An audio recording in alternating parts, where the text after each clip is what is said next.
successful, and just talk to them. Mentoring doesn't have to be anything complex. And so tell us a little bit about how mentoring works with teens with your organization. Well, it's really important, especially for teenagers. I work specifically with teenage males. And the majority of teenagers I work with, they don't have a father. And like you were saying, we need someone to role model after. You know, a lot of young men need a map to manhood. And I really guide them on how to become a better person, what challenges they're going through, and just helping them express their feelings when they don't have anybody else that they have to express themselves with. So how does your organization work? A lot of parents call me, you know, I need some help, I have questions, I'm frustrated, help me out here. And I go assess the child, I work with them, I meet them, establish rapport, and get to know them and really try and figure out how to help them. So anybody can contact you. When we tagged you on the screen, there was information about how to get in touch with you for people who want to seek that out to get some more information. Anything particularly different about mentoring teen boys as opposed to adults?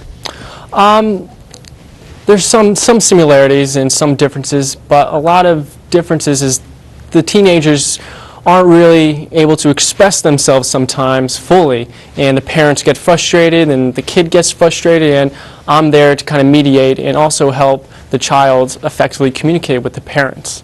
You know, one thing that I think is really important about the role that you play in your organization is there's one aspect of adolescence that parents don't understand, and that is in the adolescent years, what's happening psychologically is, and I work with parents to help them understand this, the child has to shed the baby self. That's how they grow, and that's how they get to the next level. They shed the baby self. Well, guess who's attached to that baby self? The parent is. So in essence, they have to shed the parent. That's why you get the bad attitudes, you get them lipping off, the back talk, and one of the frustrations, the challenges I deal with is parents say, I have told Johnny over and over, and I'm going, you know what, Mom, forget it. He's not listening to you, because why do you think he's embarrassed to be around you? And why do you think he wants you to drop him off around the corner and not show up? Because what happens in adolescence is they're embarrassed to have parents, and they go through the space. So I can see a huge need for your organization, because they're more likely to listen to you than they would the mother. Absolutely. And so that comes into play, right? Yeah, they're creating their own identity. They're trying to figure out who they are, and they're separating from their parents, and they want to do things on their own. They want to meet different people and experience different things. And being around their parents is kind of uncool, or sometimes parents just don't understand, and they want someone who's empathetic, who's non-judgmental, and will be there for them, and just someone to listen to. And the other thing that's happening with teenage boys is because during those years they become sexually aware of the opposite sex. And guess who's a member of the opposite sex? Mom. And it's like, ew, weird, right? So you see it in public where the mom reaches out and she just wants to give him a hug, and he's like, oh, stay away from me, right? Yeah. And then parents, the moms are the first ones to say, why is he spending all his time in his room and he won't come near me, you know, because they discover, oh my gosh, my mom is a girl, you know? And it's just kind of a weird moment in life when that happens. Absolutely. So how do parents know if their teen needs a mentor? Well, sometimes behavioral issues, if the teen is being rebellious or is staying in the room and not coming out, or they're just having a hard time helping him open up. And or they can just simply ask them, do you really want someone else who you can relate to? And that question can help them say, yeah, I would like someone else. Or in that situation, they can give me a call, and I can come in there and be the person who they can relate to. Have you thought about taking on a female partner to mentoring girls? Yes, absolutely. Absolutely. You know, there's a future for her down the road. But right now, it's mainly just boys.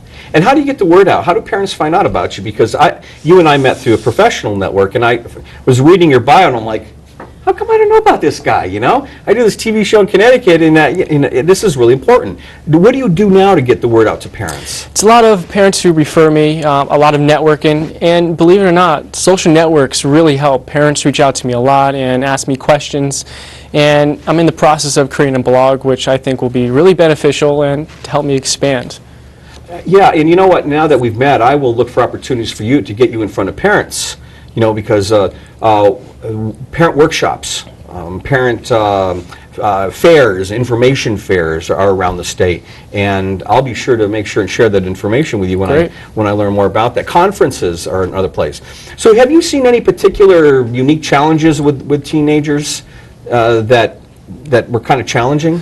A lot of teenagers think that there's only one way to success and happiness in life, and it's through school, it's going to college, getting a master's degree, PhD, when there are a lot of different avenues to being successful, and they don't necessarily know those successful avenues or different kinds. And until they sit down with me and we talk about their passions and which way they really would like to go and why school is kind of boring or what else can I do to be happy.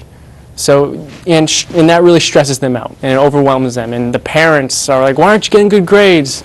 And I just kind of mediate that with them and try and help the parents understand, okay, he learns differently.